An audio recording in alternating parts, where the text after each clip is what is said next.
الصبح بدا من طلعته کہ حضرت حنا سلام اللہ علیہ اللہ کی جلیل القدر بندی ہیں. یہ سورہ آل عمران ہے. یہ اس عظیم المرتبت خاندان کے نام پر منسوب ہے. حضرت حنا حضرت عمران کی بیوی ہیں اور اس جوڑے کے ہاں اولاد نہیں تھی. صبر شکر کر کے زندگی کاٹ رہے تھے. کوئی بات نہیں، اگر اولاد نہیں ہے تو کوئی بات نہیں، اللہ کی تقسیم پہ ہم راضی ہیں. ایک دن دوپہر کا وقت تھا. صحن میں چارپائی بچھائے آپ جو ہیں وہ لیٹی تھیں کہ کیا دیکھا کہ گھونسلے میں چڑیا نے بچے نکالے ہوئے اور کہیں سے چڑیا اڑ کے جا کے دانا اٹھا کے لاتی ہے. بچہ چونچ کھولتا ہے اور اس کی ماں اس کی چونچ میں دانا ڈالتی ہے. بچے اور ماں کا یہ پیار دیکھا تو حضرت حنا کا دل چوٹ کھا گیا اور عرض کی مالک تو نے جانوروں کو بھی بچے دیے ہیں اور وہ بھی ان سے پیار کرتے ہیں، تو میں اولاد سے محروم ہوں. میرے مالک اگر تو مجھے اولاد دے تو بیت اللہ کے لیے اسے وقف کر دوں گی. اللہ نے ان کی گود ہری کر دی. ہوتا یہ تھا کہ جب اولاد ہوتی تو پہلا بچہ ہوتا اس بیٹے کو بیت المقدس کے لیے وقف کر دیا جاتا. 300 حجرے تھے بیت اللہ کے آس پاس جہاں اس طرح کے بچے رہتے تھے. لیکن جب ولادت کے لمحے آئے تو وہ بیٹا نہیں تھا، وہ بیٹی پیدا ہوئی. حضرت حنا بہت پریشان ہوئی کہ ان کو مردوں کے ہجوم میں کیسے رکھوں گی. تو کہا مالک یہ تو بیٹی پیدا ہوئی ہے. کہا حنا پریشان نہیں ہونا، جس طرح کی ہم نے تمہیں بیٹی دی ایسے بیٹے بھی نہیں ہوتے. اور اس بیٹی کا نام تھا مریم سلام اللہ علیہ، جو حضرت عیسیٰ کی والدہ بنی سلام اللہ علیہ. تو حضرت مریم کی ولادت ہوئی. جب منت پوری کرنے کا وقت آیا، انہوں نے شعور کی زندگی میں قدم رکھا تو اپنی منت یاد آئی تو پھر دوبارہ پریشانی جاگ پڑی کہ اب مردوں کے ہجوم میں اس خاتون کو کیسے رکھا جائے. تو یہ طے پایا کہ کوئی بوڑھا بزرگ آدمی اس کی کفالت اپنے ذمے لے لے اور اس کی ضروریات کا وہاں خیال رکھے. اور جب یہ طے پایا تو بہت سارے لوگ اس عالی مرتبت خاندان کی صاحبزادی کو اپنی کفالت میں لینے کے لیے بے چین ہو گئے. حتیٰ کہ لوگوں کا جب زیادہ تقاضا ہوا تو قرعہ ڈالا گیا، اقلام ڈالی گئی. قرعہ فال نکلا حضرت زکریا علیہ السلام کے نام. یہ قرآن ہمیں ساری کہانی بتاتا ہے. سورہ آل عمران میں حضرت زکریا 120 سال کی عمر میں تھے اور ان کی زوجہ تھی 99 سال کی عمر میں، اور یہ جوڑا بھی اولاد سے محروم تھا. پیغمبر تھے حضرت زکریا علیہ السلام اور سکے خالو لگتے تھے حضرت مریم سلام اللہ علیہ. تو ان کے نام قرعہ نکلا تو حضرت مریم کو انہوں نے بیت المقدس کے آس پاس ایک متعینہ حجرے کے اندر ٹھہرا دیا، مصلی بچھا دیا اور ضرورت کی چیزیں انہیں باہم پہنچانے لگے. حضرت مریم دن کو روزہ رکھتی اور رات کو عبادت میں بسر کر دیتی. حضرت زکریا ان کا خیال رکھتے، ضروریات کو پورا کرتے. جب کہیں جانا ہوتا تو حجرے کا دروازہ باہر سے بند کر دیتے، تالا لگاتے اور چلے جاتے. ایک دفعہ تالا لگا کے کہیں گئے تھے، واپس آتے ہوئے دیر ہو گئی اور افطار کی گھڑیاں آ گئیں. سارا دن روزے سے تھی حضرت مریم، تو حضرت زکریا وقت پہ پہنچ نہ پائے. دل میں بڑی تشویش تھی کہ بیٹی نے روزہ کھولنا ہے اور میں پہنچ نہیں پایا اور افطاری نہیں دے سکا. خیر جلدی جلدی گئے، جا کے دروازہ کھولا، وجد عندها رزقا. دروازہ کھولا تو کیا دیکھا، وہاں بے موسم پھل پڑے ہوئے. تو حضرت زکریا بڑے پریشان ہو گئے کہ اندر سے کوئی باہر نہیں آ سکتا، باہر سے کوئی اندر نہیں جا سکتا، تالا لگا ہے، دروازہ مقفل ہے اور پھر پھل اور وہ بھی بے موسم. قال یا مریم ان لک ھذا، اے مریم یہ پھل کہاں سے آئے؟ حیرت سے کہا. تو حضرت مریم نے جواب دیا کہ یہ میرے رب نے مجھے عطا کیے اور وہ جس کو چاہتا ہے بغیر حساب کے عطا کرتا. اب حضرت زکریا علیہ السلام کا میں نے بتایا 120 سال عمر تھی اور ان کی زوجہ کی عمر 99 سال تھی اور یہ جوڑا بھی اولاد سے محروم تھا. اب بے موسم پھل جب حجرہ مریم میں اترتے ہوئے دیکھے تو حضرت زکریا کا دل بھی چوٹ کھا گیا. ہنالک دعا زکریا ربہ، حضرت زکریا نے وہیں کھڑے ہو کے دعا مانگنا شروع کر دی. مالک جب تو اپنی بندی کو بے موسم پھل دے سکتا ہے تو مجھے بے موسمی اولاد نہیں دے سکتا؟ میرے شجر عمر پر بھی اولاد آنے کا موسم بیت گیا ہے، لیکن یہاں بے موسم پھل تو نے دیے ہیں تو مجھے بھی اولاد کا پھل بے موسمہ تو عطا کرنے پہ قادر ہے۔ وہیں کھڑے ہو کے حضرت سیدنا زکریا دعا مانگنے لگے۔ پھر کیا ہوا؟ ان کی دعا رد کر دی گئی۔ کس عمر میں دعا مانگ رہے ہو؟ کہاں مانگ رہے ہو؟ بیت اللہ سامنے ہے، صخرہ کے پاس کیوں نہیں جاتے؟ حجرہ مریم میں ایک ولیہ کے پاس کیوں مانگ رہے ہو؟ نہیں، بلکہ کیا ہوا؟ فنادتہ الملائکہ، وہ ابھی وہو قائم یصلی فی المحراب، وہ وہاں حجرے میں کھڑے ہو کے دعا مانگ ہی رہے تھے کہ فرشتوں نے آ کے ندا دی، ان اللہ یبشرک بیحییٰ، اے زکریا تمہیں مبارک ہو، ہم تمہیں یحییٰ کی بشارت دیتے۔ تو بے موسم پھلوں کا آنا یہ کرامت ہے اللہ کی ولیہ حضرت مریم سلام اللہ علیہا کی۔ اور پھر یہ بات سمجھ میں آئی کہ جہاں اللہ کی رحمتیں اترتی دیکھی جائیں وہاں دعا مانگی جائے، اور وہاں مانگی ہوئی دعائیں پھر رد نہیں ہوتی ہیں، اور حضرت زکریا وہاں کھڑے ہو کے دعا مانگتے ہیں۔ تو اولیاء اللہ کی کرامتیں بھی برحق، اور پھر اگر اولیاء اللہ کی قربت میں جا کے ہم رب سے دعا مانگیں تو لوگ کہتے ہیں یہ شرک ہو گیا۔ یہ شرک نہیں ہوا، جہاں رحمتوں کو اترتا دیکھے وہاں دعا مانگی جاتی ہے، اور وہاں دعا مانگی جائے تو پھر رد نہیں کی جاتی۔ اللہ اکبر۔ اور آئیے قرآن مجید میں اللہ نے ایک دوسرا واقعہ بیان کیا ہے۔ حضرت سلیمان علیہ السلام جلیل القدر نبی ہے، اور آپ کا تخت ہوا پہ اڑتا تھا، پوری دنیا پہ حکومت کی ہے۔ آپ کے درباری پرندوں میں سے ایک پرندے کا نام ہدہد تھا، اور وہ مختلف جگہوں کی خبریں لا کے آپ کو دیا کرتا تھا۔ قاصد پرندہ تھا آپ کا۔ کچھ دن غائب رہا تو فرمایا کہ میں ہدہد کو نہیں دیکھ رہا، اگر اس نے کوئی معقول بہانہ نہ کیا، کوئی بات نہ بتائی تو میں اس کو قتل کر دوں گا، ذبح کر دوں گا، یا شدید اس کو سزا دوں گا۔ خیر وہ آیا، اس نے ساری کہانی سنائی کہ حضرت میں ملک سبا میں نکل گیا تھا، وہاں ایک عورت ہے جو تخت و تاج کی مالکہ ہے، اور اس کا تخت اتنا بڑا ہے کہ 60 ہاتھ چوڑا، 80 ہاتھ لمبا، اور 1 ہاتھ شرم جو ہے وہ کونی تک ہوتا ہے۔ تو کہا اتنا لمبا چوڑا اس کا تخت ہے جو موتیوں سے مرصع ہے اور قیمتی دھاتوں سے بنا ہوا ہے، 7 حصاروں میں ہے، 7 جو ہے وہ دیواریں ہیں اس کے گرد، وہاں اس کی کچہری لگتی ہے، اور وہ لوگ سورج کو پوجتے ہیں۔ تو وہ خبر دی تو حضرت سلیمان نے ایک خط لکھا، اور خط کے اوپر بسم اللہ الرحمن الرحیم لکھا، اور کہا یہ میرا خط لے جاؤ اور جا کے اس کے تخت پہ پھینکاؤ، پھر دیکھو وہ کیا کہتے ہیں۔ وہ ہدہد حضرت سلیمان کا دیا ہوا خط لے کے ملک سبا میں پہنچتا ہے، جو وہاں سے 1 مہینے کی مسافت پر تھا، اور وہاں جا کے اس نے وہ کاغذ کا ٹکڑا جس کے اوپر یہ لکھا ہوا تھا آپ کے خط کی عبارت وہاں پھینک دیا۔ اس خاتون نے جب خط اٹھایا دیکھا کہ پرندہ پھینک گیا، تو کہتے ہیں نبوت کا جلال ہوتا ہے، تو جو ہی اس نے خط کو پکڑا تو اس کا بدن کانپنے لگا۔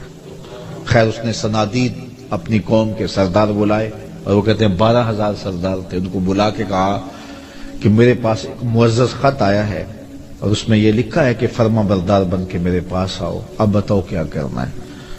قوم نے کہا، جو سردار تھے قوم کے، اس میں آیان سلطنت بھی تھے، وزراء بھی تھے، اس میں فوجی زعماء بھی تھے، عسکری قوتوں کے سربراہ بھی تھے، سارے لوگ تھے، سیاسی عمائدین بھی تھے، سارے لوگ تھے۔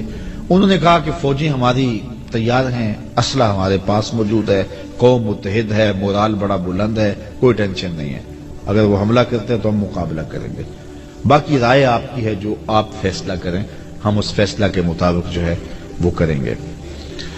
تو اس نے کہا کہ جب بادشاہ کسی ملک پہ حملہ کرتے ہیں تو پھر تاخت و تاراج کر کے رکھ دیتے ہیں، میں نہیں چاہتی کہ لڑائی کی نوبت آئے، میں ہدیہ بھیجتی ہوں، پھر دیکھتی ہوں کہ وہ کیا اس کا جواب دیتے ہیں۔ تو اس نے قاصد کو ہدیہ دیا اور حضرت سلیمان کے دربار میں بھیجا۔ وہ ہدیہ کیا تھا؟ مفسرین نے لکھا ہے کہ وہ ایک سونے کی اینٹ تھی، جس کو قیمتی کپڑے میں لپیٹ کر کے تشتری میں سجا کر کے حضرت سلیمان کی بارگاہ میں پیش کرنے کے لیے قاصد صنعاء سے چلا اور حضرت سلیمان کے دربار تک پہنچا۔ حضرت سلیمان نے نور نبوت سے دیکھ لیا کہ وہ ایک اینٹ لے کر کے سونے کی آ رہا ہے، تو آپ نے اس کے آنے سے قبل اپنے دربار میں حکم نامہ جاری کیا کہ یہ جو دربار کو رستہ آتا ہے اس رستے میں سونے کی اینٹوں کا فرش لگا دو. وہ ایک اینٹ لے کے آ رہا تھا, کہا یہاں سونے کی اینٹوں کا فرش لگا دو. اللہ اکبر. وہ اس پہ نازاں تھا. حضرت عمر فاروق رضی اللہ تعالیٰ عنہ کے زمانے میں جب ایران فتح ہوا تو ایران کی جو عجوبہ روزگار چیزیں تھیں ان میں سے ایک چیز جو تھی جس پہ انہیں ناز تھا, جس پہ انہیں فخر تھا, وہ کیا تھا؟ بہار چین. ایک قالین تھا اور وہ اتنا قیمتی تھا اور وہ دربار شاہی میں بچھا ہوا تھا. اگر کسی کو اس قالین پہ بیٹھنا مل جاتا تو ساری زندگی ناز کرتا, میں بہار چین پہ بیٹھا ہوں جی. اور جب فتح ہوا ایران تو بہار چین بھی جو ہے وہ مال غنیمت میں آیا. تو اب مشورہ ہوا کہ اس بہار چین کو کہاں رکھا جائے. تو کسی نے کہا جی مسجد نبوی میں بچھا دیا جائے, ریاض الجنہ میں بچھا دیا جائے. کسی نے کہا کہ نہیں ایسے کیا جائے, کسی نے ایسے کیا جائے. حضرت عمر نے کہا میری رائے پوچھتے ہو؟ کہا جی. کہا اس کو مسجد کے باہر جہاں جوتیاں اتاری جاتی ہیں وہاں پھیلا دو. جب لوگ آئیں اور یہاں جوتے صاف کریں اور پھر مسجد میں آئیں. اور پھر ایسے ہی ہوا. وہ بہار چین جس پہ بیٹھنا لوگوں کے لیے باعث فخر تھا, کہا اس کو مسجد سے باہر بچھا دو تاکہ لوگ یہاں جوتے اتاریں تو آگے آئیں. اسلام ان چیزوں کو اہمیت نہیں دیتا ہے. تو وہ اینٹ پہ ناز کر رہے تھے, کہا یہاں فرش بچھا دو. اللہ اکبر. اور جب وہ وہاں پہنچا تو اس نے دیکھا, اور وہ کیا ہدیہ پیش کرتا, خیر حکم شاہی تھا, وہ ہدیہ لے کر آیا. تو حضرت سلیمان نے کہا کہ تم اپنے ہدیے پہ خوش ہوتے ہو, میں تمہارا ہدیہ لینے والا نہیں ہوں.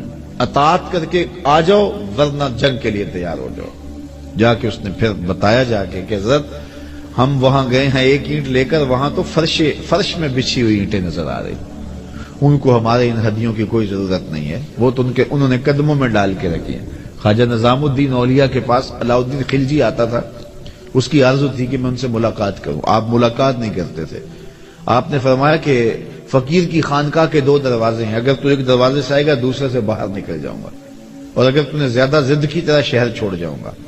خیر وہ آ ہی گیا تو خادموں نے آپ سے ملنے نہ دیا, پہرے دار کھڑے ہو گئے. تو اس نے سمجھا کہ یہ فقیر مر جائیں گے لیکن اپنی ڈیوٹی سے نہیں ہٹیں گے. تو اس نے کہا اچھا میں استبل حضرت کا دیکھنا چاہتا ہوں, حضرت کی خان کا دیکھنا چاہتا ہوں. تو جب استبل میں پہنچا تو جو گھوڑے تھے ان کی زنجیریں سونے کی تھی اور جو میخیں تھیں قلعے تھے وہ چاندی کے تھے. تو بڑا حیرت زدہ ہوا اور اس کو شرارت سوجی. اس نے کاغذ کے ٹکڑے پہ لکھا یہ کیا ہوا, فقیروں کے پاس بھی سونا چاندی اور بادشاہوں کے پاس بھی سونا چاندی. اور یہ کاغذ کا ٹکڑا اندر بھیجا. حضرت نظام الدین اولیاء نے دیکھا, اس کی پشت پہ لکھ کے دوبارہ بھیجا. فرق یہ ہے کہ بادشاہ خزانوں میں سنبھال کے رکھتے ہیں, فقیر گھوڑوں کے قدموں میں ڈال کے رکھتے ہیں. تو وہ لپیٹ کے اندر ایک سونے کی اینٹ کو لا رہے تھے اور یہاں راہوں میں اینٹیں بچھی ہوئی تھیں. کہا کہ انہیں ہدیے کی کوئی لوڑ نہیں ہے اور وہ تو راہوں میں اینٹیں بچھائے ہوئے ہیں, تو اطاعت قبول کرنی ہوگی یا جنگ کے لیے تیار ہونا پڑے گا, یہ ان کا پیغام ہے. تو پھر بلقیس, ملکہ بلقیس تھی یہ ملک سبا کی بادشاہ, اس نے کہا کہ میں خود جاتی ہوں اور جا کے ان کی اطاعت قبول کرتی ہوں. اور پھر وہ اطاعت قبول کرنے کے لیے حضرت سلیمان کی بارگاہ میں حاضر ہونے کے لیے صنعاء سے چلی اور حضرت سلیمان کے پاس آئی. جب حضرت سلیمان کے دربار کے بالکل قریب آ گئی, سادہ لفظوں میں کہہ لو یوں بائی پاس کے قریب آ گئی, تو آپ دربار میں بیٹھے, صبح کا وقت تھا, آپ کے درباری ہواری بیٹھے تھے. آپ نے فرمایا کہ میرے درباریوں, ملکہ بلقیس آ رہی ہے اور اسے اپنے تخت پہ بڑا ناز ہے, کوئی ہے جو اس کے آنے سے قبل وہ تخت لے آئے؟ جس طرح وہ اینٹیں بچھائی تھی, اینٹیں لے کر آئے تھے, تو جس تخت پہ ناز ہے وہ تخت ہی لا کے اس سے قبل قدموں میں رکھ دیا جائے. تو اب تخت 1 مہینے کی مسافت پہ تھا اور کوئی چھوٹا نہیں تھا, کوئی ڈبیا نہیں تھی کہ جیب میں ڈال کے لے آنی ہے. اگر ڈبیا بھی ہو پھر بھی 2 مہینے چاہیے. پھر وہ تخت 7 مکفل 4 دیواریوں میں تھا اور پہرے دار کھڑے تھے, تالے لگے تھے. مزاحمت کے بعد اس کو ٹکڑوں میں بانٹ کر بھی لانا ہو تو سال چاہیے. لیکن آپ نے فرمایا وہ باہر آ گئی, یہاں بائی پاس کے قریب آ گئی ہے, تو کوئی ہے جو لے آئے؟ ایک جن اٹھا, قال عفریت من الجن, ایک جن نے کہا حضرت میں لاتا ہوں. اچھا کتنی دیر تک لاؤ گے؟ کہا مجلس برخاست ہونے تک لے آؤں گا. یہ صبح کا وقت تھا اور مجلس برخاست ہوتی تھی چاشت کے بعد, دوپہر کے وقت. اس نے کہا میں دوپہر تک لے آؤں گا. بہت بڑی بات تھی. 1 مہینہ جاتے لگتا تھا، 1 مہینہ آتے لگتا تھا. 60 ہاتھ چوڑا تھا، 80 ہاتھ لمبا تھا، کئی ہاتھ موٹا تھا، قیمتی دھاتوں کا بنا تھا. اس نے کہا میں طاقت بھی وار بھی ہوں اور دیانتدار بھی ہوں، اس کا ایک موتی بھی ضائع نہیں ہونے دوں گا، اور دوپہر تک لا کے آپ کے قدموں میں رکھ دوں گا. بہت بڑی بات تھی. لیکن حضرت سلیمان نے کہا نہیں، مجھے اس سے بھی پہلے چاہیے، مجھے اس سے بھی پہلے چاہیے. قال الذی عندہ علم من الکتاب. پھر وہ اٹھا جس کے سینے میں زبور کا علم تھا. آصف بن برخیہ نام لکھا ہے مفسرین نے، اور آپ کا خالوزاد تھا، یہ آپ کا بھانجا تھا اور آپ کا امتی تھا، اسم اعظم جانتا تھا. وہ اٹھ کے کھڑا ہوا، حضرت انا آتی کا بے ہی، میں حاضر کر دیتا ہوں. کہا یہ تو دوپہر تک کا وقت دے رہا جن، تم کتنی دیر تک لاؤ گے، کتنا وقت لو گے؟ تو آصف بن برخیہ بولے میں اپنی جناب جانب سے نہیں کہہ رہا، قرآن کہہ رہا ہے. قال الذی عندہ علم من الکتاب، جس کے سینے میں کتاب اللہ کا علم تھا وہ بولا انا آتی کا بہی، میں حاضر کر دیتا ہوں. کتنی دیر لگے گی؟ قبل ان یرتد الیک طرفک، حضور آپ آنکھ بعد میں جھپکیں گے، تخت پہلے پڑا ہوا. اور حضرت سلیمان نے ابھی آنکھ نہیں جھپکی، تخت سامنے پڑا ہوا تھا. اللہ اکبر. تو جب تخت سامنے نظر آیا تو بے ساختہ کہا ھذا من فضل ربی، یہ میرے رب کا فضل ہے جس نے میری چوکھٹ کے ایک غلام کو یہ شان دی ہے. یار جس نبی کے غلام کی یہ شان ہے، جس نبی کے مقتدی کی یہ شان ہے کہ وہ اتنی مسافت سے اتنا بڑا تخت ہے، یہ قرآن ہے، اس کا انکار بھی نہیں کیا جا سکتا، آنے واحد میں لا کے قدموں میں رکھ دیتا ہے. ایک بدبخت نے کہا ہے کہ یہ تمثیلی واقعہ ہے، یہ سمجھانے کے لیے بات بیان کی ہے. نفس الامر میں ایسا نہیں ہوا، جبکہ قرآن تمثیلی واقعات نہیں بیان کرتا، یہ حقیقت ہے. وہ تخت بلقیس آیا، آنے واحد میں آیا، قرآن کہتا ہے سامنے پڑا ہوا تھا. اور حضرت سلیمان نے کہا یہ میرے رب کا فضل ہے کہ جس نے میرے مقتدی کو یہ شان دی. یار جس کے مقتدی کی یہ شان ہے، حضرت سلیمان کے مقتدی کی یہ شان ہے کہ 1 مہینے کی مسافت سے تخت بلقیس لا کے آنکھ جھپکنے سے قبل قدموں میں حاضر کر دیتے ہیں. اور خود مقتدی بن کے حضرت سلیمان جس نبی کے پیچھے کھڑے تھے مسجد اقصی میں، اس مقتدا کی شان کا عالم کیا ہو. یہ شان ہے خدمت گاروں کی سرکار کا عالم. اور یہ بات طے ہے جس طرح حضور نبیوں سے افضل ہیں، حضور کی امت باقی امتوں سے افضل ہے. اسی طرح حضور کی امت کے ولی باقی امت کے ولیوں سے افضل ہیں. تو اگر تخت بلقیس آنے واحد میں حضرت آصف بن برخیہ حاضر کر دیتے ہیں، تو اگر امت مصطفیہ کے کسی ولی کی کوئی ایسی کرامت بیان ہوتی ہے تو پھر چی بجبی کیوں ہو جایا جاتا ہے؟ کیوں حضور کی عظمت، حضور کے امتیوں کی اور حضور علیہ السلام کی امت کے اولیاء کی عظمت کا کیوں انکار کر دیا جاتا ہے؟ کابل میں بھیڑ بنی ہوئی تھی، لوگوں کا ہجوم تھا. شاہی خادموں سے ایک لونڈی گزرتے ہوئے اس نے کہا یہ کیا تماشا ہے، کیوں لوگ کھڑے ہیں؟ لوگوں نے کہا یہ تماشا نہیں ہے، یہ شاہ نقشبند بخاری آئے ہیں بخارے سے، اور لوگ ان سے اکتساب فیض کر رہے ہیں. تو کہا یہ لوگ کون ہوتے ہیں؟ کہا یہ باطن کے طبیب ہوتے ہیں، من کی امراض دور کرتے ہیں. اور کہا سنو، اوکھے ویلے مشکل وقت کام بھی آ جاتے ہیں. اس نے کہا نسبت قائم کرنے میں کیا حرج ہے؟ شیخ سے نسبت قائم کر لی. وقت گزرتا گیا، نیک تو پہلے ہی تھی لیکن شیخ کی تعلیمات کا رنگ چڑھا اور زیادہ دیانت سے کام کیا. شاہ کی نظر میں بہت زیادہ محبوب ہو گئی. باقی ہم اثر لونڈیوں نے حسد کیا اور چوری کر کے اس کے سامان سے برآمد کروا دیا زیور بادشاہ کا. بادشاہ کو بڑا غصہ آیا، میں نے اتنی محبت دی، اتنا اعتماد کیا اور میرے گھر کی چوری کی اس نے. حکم نامہ شاہی جاری ہو گیا کہ اس کو لے جاؤ محل کی چھت پر، چوبارے پر، اور وہاں سے جا کے دھکا دے دو تاکہ اس کے ٹکڑے ٹکڑے ہو جائے بدن کے، لوگوں کو پتہ چلے بادشاہوں کے گھر کتنے مقدس ہوتے ہیں. اس نے لاکھ کہا کہ میں نے چوری نہیں کی، لیکن اس میں کون سنتا تھا اس کی. خیر لونڈی کو چوبارے پہ لے جایا گیا اور جلاد دھکا دینے لگا تو اس کو اب یاد آیا کہ سنا ہے اوکھے ویلے پیر کام آتا ہے. تو اس نے بخارے کی طرف منہ کر کے کہا شیع للہ چوں گدائے مستمن المدد خواہم ز شاہ نقشبند، اللہ کے لیے میرے پیر میری مدد کو آؤ. اس سے اوکھا ویلا میرے اوپر کیا ہو سکتا ہے؟ اتنے میں جلاد نے دھکا دے دیا. جلاد نے جب دھکا دیا اور وہ نیچے آئی، شاہ نقشبند بخاری کے ہاتھ پھیلے ہوئے تھے، آنکھیں پھٹی کی پھٹی رہ گئی، بے ساختہ. کہا حضرت آپ کب آئے؟ فرمانے لگے تو از چبارہ آمدی من از بخارا آمدم. تو چبارے سے چل پڑی تھی، میں بخارے سے چل پڑا.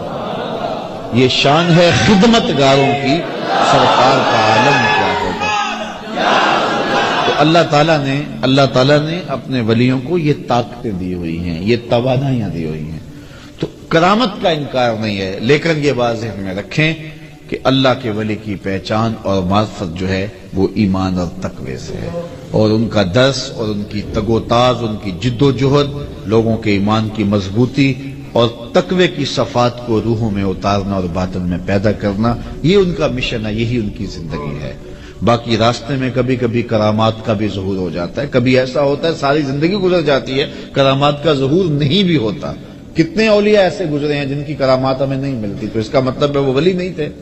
اور کتنے لوگ ہیں کہ جن کی کرامات بہت زیادہ ملتی ہیں اور وہ اس پائے کے نہیں ہیں، اس سے قبل جو گزرے ہیں وہ جلیل المرتبت جو ہے وہ مقامات پہ فائز تھے، لیکن ان کی کرامات اتنی ہمیں نہیں ملتی جتنی کرامات ہمیں بعد میں متاخرین کی ملتی ہیں. اصحاب کی اور تابعین کی اتنی نہیں ملتی. تو اس کا مطلب ہے ان کی کرامات نہیں تھی، زندگی میں ان کی توجہ اس سمت نہیں رہی اور لوگوں نے جو ہے وہ اس نظر سے جو ہے وہ ان کو نہ دیکھا.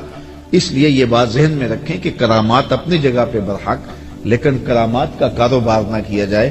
ہمارے صوفیہ تو یہاں تک فرماتے ہیں الکرامات حیض الرجال، کرامات مردوں کا حیض ہے. جس طرح ایام مخصوصہ میں عورتیں اس کیفیت کو چھپاتی ہیں، اہل اللہ نہیں چاہتے کہ ہم سے کرامات کا صدور ہو، وہ یہ چاہتے ہی نہیں ہیں. بلکہ حضرت شاہ نقشبند بخاری علیہ رحمہ سے کسی نے پوچھا حضرت آپ کی کوئی کرامت؟ تو فرمانے لگے کہ اس سے بڑی کرامت اور کیا ہے کہ اتنے گناہوں کے بعد زمین پہ چل رہا ہوں، زمین اپنے اندر مجھے دھنسا نہیں رہی. تو یہ ان کے جذبات تھے. یہ نہیں ہے کہ یہاں بیٹھے ہیں اور کرامات کا ظہور کر رہے ہیں. وہ کبھی کبھی ایسا ہوا ہے کہ پاؤں سے ٹھوکر لگی. حضرت شاہ نقشبند بخاری کی کبھی کیفیت ایسی بھی ہوئی کہ آپ نہر کے کنارے جا رہے تھے، کسی نے کہا حضرت اب وہ لوگ نہیں رہے کہ جن کی کرامات جو ہے وہ ان کا ظہور ہوتا تھا. فرمانے لگے نہیں ہیں جو آج بھی پانی کو کہیں کہ ادھر نہیں ادھر چل تو ادھر چلنا شروع کر دے تو وہ دریا ادھر چلنا شروع ہو گیا. فرمایا میں نے تو ویسے ہی بات کی تھی تو چلنا شروع ہو گیا. تو یہ کبھی کبھی ان کی زبان سے نکلا تیر یوں تیر بہادر ہوتا ہے، اور کبھی ایسا ہوتا ہے کہ وہ کسی بات کو اللہ کی بارگاہ میں منوانے کے لیے کئی سال تک دعائیں کرتے رہتے ہیں، میرے مالک یہ کام کر دے، میرے مالک یہ کام کر دے. تو یہ مختلف کیفیات ہوتی ہیں. حضرت ابو عمار حنبلی فرماتے ہیں کن طالبا للاستقامہ لا طالبا للکرامہ، نفسوں کا تطلب منک الکرامہ و ربک کا یطلب منک الاستقامہ. کہا کرامت کا طالب نہ بننا، استقامت کا طالب بننا. تیرا نفس تجھ سے کرامتیں مانگتا ہے، تیرا رب تجھ سے استقامتیں مانگتا ہے. تو رب استقامت مانگتا ہے، رب چاہتا ہے میرا بندہ نیک ہو، صالح ہو، مشکلات میں گھبرائے نہ، صبر کے دامن کو چھوڑے نہ، واویلا نہ کرے. تکلیف آ جائے تو اس کو میرے حضور عرض کرے کہ مالک یہ دور ہو جائے، اگر دور نہیں ہوتی میری آزمائش ہے تو اس پہ صبر کرے، اس پہ حوصلہ رکھے. اور غربت میں بھی اس کو آزماؤں گا، غربت کی آزمائش میں پورا نکلے.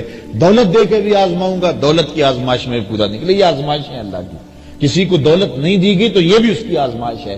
رب نے پیدا کیا بندے کو، اللہ آزماتا ہے. اس کو کچھ نہیں دیا گیا، یہ واویلا تو نہیں کرتا، اس غربت کو تماشا تو نہیں بناتا، ہاتھ تو نہیں پھیلاتا، یہ سوال کا دروازہ تو نہیں کھولتا. اس کی غربت کی آزمائش ہے. پھر دولت دے کے کئیوں کو آزمایا جاتا ہے. اس کو دولت دی گئی ہے، یہ دولت سے فرعون تو نہیں بن جاتا، قارون تو نہیں بن جاتا، حامان تو نہیں بن جاتا، جھوٹی خدائی کا دعوے دار تو نہیں ہو جاتا. بلکتے یتیموں، لاچاروں اور مجبوروں کی مدد کے لیے اس کی تجوریاں کھلتی ہیں، یا ان سسکتے لوگوں کو دیکھنے کے باوجود بھی آنکھیں موند کے گزر جاتا ہے. اس کے دل میں احساس اور نرمی اور دقت پیدا ہوتی ہے، یہ نہیں ہوتی. اللہ تعالیٰ دولت دے کے بھی آزماتا ہے، غربت دے کے بھی آزماتا ہے. اصل امتحان گاہ ہے دنیا، اور یہ دنیا جو ہے اس امتحان سے ہم سرخرو کیسے ہوں گے. پرچے مختلف نوعیتوں کے ہیں. کبھی پرچہ غربت کا ڈالا جاتا ہے، کبھی امارت کا ڈالا جاتا ہے، کبھی آزمائشیں، تکلیفیں، اذیتیں اور تکلیفیں دی جاتی ہیں. حضرت ایوب اللہ کے نبی ہیں، بیماری نے ایک عضو پہ حملہ کیا، اللہ اکبر. اور پھر جب زبان کی طرف بیماریوں کا رخ بڑھا تو کہا مالک اس بیماری زبان پر بیماری جاری نہ کرنا، یہ تیری تسبیح بولتی رہے۔ اللہ شکایت نہیں کی ہے، ایک ایک عضو جو ہے بیماری کا شکار ہوتا ہے، لیکن شکایت نہیں کی۔ حضرت یوسف علیہ السلام کی آزمائشیں دیکھو، کبھی کنان کے اندھے کنویں میں ڈالا جاتا ہے، اور پھر مالک ابن زغر کی قید میں آتے ہیں، اور پھر مصر کے شہنشاہ کے گھر میں جاتے ہیں تو کتنی ریشمی آزمائش بچتی ہے کہ فریفتہ ہو جاتی ہے عزیز مصر کی بیوی، اور حضرت یوسف علیہ السلام کے لیے ایک مصیبت بن جاتی ہے کہ جس نے مجھے مالک ابن زغر سے خریدا، جس نے میرے لیے آسودہ ماحول پیدا کیا، اور آج میں کیا اس کے گھر میں خیانت کروں، اور وہ ہے کہ وہ ڈورے ڈال رہی ہے۔ پھر وہ وقت بھی آیا، کتنی آزمائش کڑی تھی کہ ایسی آزمائشوں سے گزرنا کوئی آسان نہیں ہوتا کہ دروازے مکفل کر کے بت کے پردہ ڈال کے زلیخا بولتی ہے تعالیٰ کہ یوسف اب تو آ جاؤ، اب کوئی نہیں دیکھ رہا۔ لیکن کتنا اللہ کا نبی، کتنا عظیم المرتبت تھا کہ ان حالات کے اندر بھی آزمائش کی بھٹی میں گزر کر بھی قال معاذ اللہ، کہا میں اللہ کی پناہ میں آتا ہوں۔ اور پھر اس آزمائش سے نکلے تو پھر کیا ہوا کہ وہ خواتین آ گئی مصر کی اور انہوں نے انگلیاں کاٹ لی، اور یہ بلوائی تو زلیخا نے تھی، اور وہ کہتی تھی غلام پہ دل ہار گئی، شہرا ہو گیا نا اس بات کا، تو اس نے بلوایا سب کو اور پھل دیے۔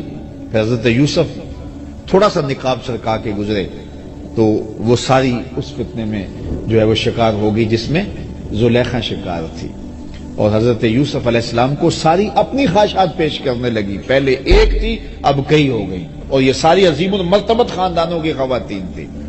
حضرت یوسف علیہ السلام پریشان ہو کے اس آزمائش سے نکلنے کے اللہ کی بارگاہ میں کیا عرض کرتے ہیں، مالک اس آزمائش سے بہتر ہے میں قید میں چلا جاؤں۔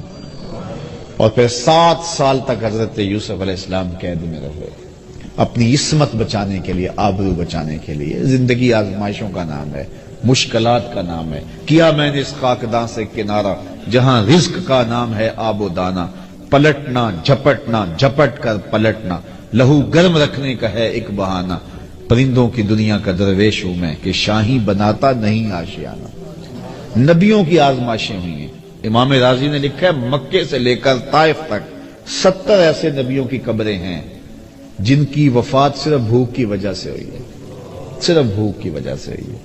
یار ہمیں کیا آزمائش آئی کہ دوڑ کے بابے کے پاس چلے جاتے ہیں، بے عمل بابے کے پاس جا کے اپنا ایمان بھی لٹا دیتے ہیں۔ کتنی آزمائشیں آئی ہیں ان کے پاس، جلتی ہوئی چیخا میں پھینکا نہیں گیا، بیٹے کی گردن پہ چھری رکھنے کی آزمائش سے نہیں گزارا گیا، اور وادی غیر ذی زرع میں اپنے بیٹے کو چھوڑنے کی تلقین نہیں ہوئی۔ کن کن آزمائشوں سے نہیں گزرے یار، میرے اور آپ کے آقا و مولا کن آزمائشوں سے نہیں گزرے؟ حضور کا خاندان کیا کربلا سے نہیں گزرا؟ بلال حبشی کیا تپتے ہوئی ریتوں پہ نہیں لیٹے؟ حضرت خباب بن ارت کے جسم کے لوتھڑے جو ہے وہ توڑے نہیں گئے؟ کیا حضرت عمار ابن یاسر کی ماں کو مکے کے بازار میں شہید نہیں کیا گیا؟ حضرت یاسر کو شہید نہیں کیا گیا؟ حضرت عمار کو پکڑ کے آگ کے کولوں پر رکھا نہیں گیا؟ لوگوں کے بازو اور ہاتھ کاٹے نہیں گئے؟ کیا کیا مصیبتیں نہیں آئی ہیں راہ خدا میں؟ اور ہمیں کیا ہے، تھوڑا سا کام نیچے ہوا، تھوڑے سے گاہک کام آئے تو ہم پھر دوڑ گئے اور وہ شرکی عقائد میں مبتلا ہو گئے۔ اپنے آپ کو مضبوط کریں، اللہ تعالیٰ پر توکل کریں، اللہ پر بھروسہ کریں۔ کبھی وہ دولت دیتا ہے، کبھی کم دیتا ہے، کبھی زیادہ دیتا ہے، کبھی خوشی دیتا ہے، کبھی غم دیتا ہے، کبھی مسرت دیتا ہے، کبھی خوشحالیاں دیتا ہے، کبھی بڑھاپا ہے، کبھی جوانی ہے، یہ ساری آزمائشیں ہیں۔ کبھی دولت کی فراوانی ہے، کبھی بیماری ہے، کبھی صحت ہے، کبھی عزت ہے، کبھی رسوائیوں کی راہوں سے گزرنا پڑتا ہے۔ ان سارے مقامات سے گزرے، اللہ کا شکر ادا کرے اور اپنے دامن کو کبھی داغدار نہ ہونے دے، اور اللہ پر توکل کبھی کمزور نہ ہونے دے۔ اگر وہ خوشی میں رکھے تو کہا مالک تیری کرم نوازی کہ تو نے مجھے خوشیاں دی، اور اگر دکھ آ جائیں تو پھر کہے مالک جے سونا میرے دکھ وچ راضی تے میں سکھ نو چلے ڈاواں۔ مسرتیں ہوں، مسرتیں کوئی ہجوم کے اندر بھی اس کا شکر ادا کرے، اور دکھ غم آ جائیں تو پھر بھی تکلیف محسوس نہ کرے، کوئی بات نہیں ہے۔ دکھ ہمیشہ تے سکھ کدائیں، دکھاں تو سکھ وارے، دکھ قبول محمد بخشا راضی رہن پیارے۔ میں تمہیں صرف ایک حدیث سناتا ہوں، تمہیں ٹھنڈ پڑ جائے گی، مولا کائنات سیدنا علی المرتضیٰ سے مروی ہے۔ حضور نے ارشاد فرمایا جو اللہ کے دیے گئے تھوڑے رزق پہ راضی ہو گیا، سنو ذرا، ساری تقریر کا خلاصہ سمجھ لو، جو اللہ کے دیے گئے تھوڑے رزق پہ راضی ہو گیا، قیامت کے دن اللہ اس کے تھوڑے عملوں پہ راضی ہو جائے گا۔ چل بندے موج کر، تو میرے دیے ہوئے تھوڑے رزق پہ راضی ہے اور میں تیرے تھوڑے عملوں پہ راضی ہوں۔ تو بندہ ہو کے راضی ہے، ضرورت مند ہو کے راضی ہے۔ بچوں کے لیے دوا بھی چاہیے تھی، سر پہ چھت بھی چاہیے تھی، مشکلات سے نکلنے کی راہ بھی چاہیے تھی، لیکن انہوں نے کہا مالک میں واہ راضی ہوں، جس حال میں رکھے میں راضی ہوں۔ تو کہا تو بندہ ہو کے راضی ہے، تو کمزور ہو کے، ضعیف خلق الانسان ضعیفا، تو ضعیف ہو کے راضی ہے، اور میں تو رب ہوں، میں تو کبھی ہوں، تو میرے دیے گئے تھوڑے رزق پہ راضی تھا، میں تیرے تھوڑے عملوں پہ راضی ہو گیا۔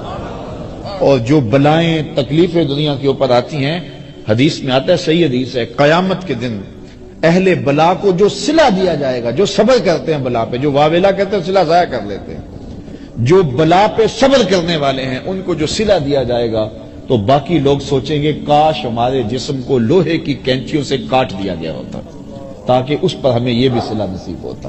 تو صاحب یہ زندگی اللہ پر توکل کرو، اگر بے بسی ہو جائے مصلی بچھا کے اس کو عرض کرو مالک یہ مشکل آ گئی ہے، یار چھوٹے چھوٹے بچوں کو مصلی بچھا کے دو، ہمارے گھر میں یہ مصیبت آ گئی ہے، تو اللہ سے مانگو، توکل کرو، اس پہ بھروسہ کرو، منت مان لو، روزوں کی منت مان لو، اور منتیں مان لو اس کے حضور، نمازوں کی منتیں مان لو، لوگوں کو کھانا کھلاؤ، حسن سلوک کرو، رشتہ داروں کے ساتھ اچھائیاں کرو تاکہ وہ مصیبت ٹل جائے۔ لیکن ہمارے پاس ہر مرض کا ایک الگ بابا ہے، اور اس بابے کے پاس جا کے ہم اپنا سب کچھ لوٹا دیتے ہیں۔ الیاذ باللہ ایسے جو ہے وہ اعمال کرنے کے لیے وہ کہتے ہیں کہ الیاذ باللہ۔ یہ میں نے اس تناظر میں باتیں کی ہیں کہ یہ روز سوشل میڈیا کے اوپر ہم دیکھتے ہیں، اور کوئی نہ کوئی بابا منظر عام پہ آتا ہے اور پھر اس کو سامنے کیا جاتا ہے، یہ دیکھو جن لوگوں کا عقیدہ، قطعاً ہمارا عقیدہ نہیں، لیکن یہ ہمارا قصور ہے کہ ہم نے لوگوں کو جو ہے وہ زندگی گزارنے کا جو ڈھب ہے اس میں مشکلیں بھی ہیں، دھوپ بھی ہے، چھاؤں بھی ہے، اس حساب سے ہمیں انتظام کرنا چاہیے نا۔ آپ پہاڑی علاقے میں جائیں نا تو وہاں مکانوں کی چھتیں ایسی نہیں ہوتی، مکانوں کی چھتیں یوں ہوتی ہیں۔ کیوں؟ اس لیے کہ وہاں انہیں پتہ ہے برف باری ہونی ہے، برف باری ہے تو چھتیں پہلے ہی ایسے بنا کے رکھی ہیں، یہاں برف باری نہیں ہے تو چھتیں بالکل سیدھی ہیں۔ تو جب زندگی میں دکھ آنے ہی آنے ہیں، ہو ہی نہیں سکتا کہ نہ آئے، تو پھر ہمیں ذہن بنا کے رکھنا چاہیے، جب دکھ آئیں گے تو پھر صبر کا حوصلہ ہمیں ہونا چاہیے۔ یہ زندگی ہے، لقد خلقنا الانسان